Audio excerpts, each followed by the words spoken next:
Whenever you start your design, the biggest fear you are going to feel for the first time is your blank canvas fear. Now, what is blank canvas? Whenever you start your design, you click on a new file or new artboard, you are going to see a blank canvas, and you are not able to see what you are going to put over there, what colors you are going to use, what is the layout you want to use over here. So these are the frustrations they are going to build up in your mind, and you are going to get afraid of starting your design.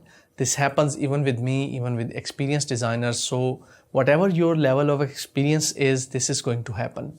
So don't get afraid of it. There are many techniques, tips and methods I'm going to show you in the next lessons, which are going to help you build your design step by step, and without getting confused and without getting into frustration and fear of blank canvas.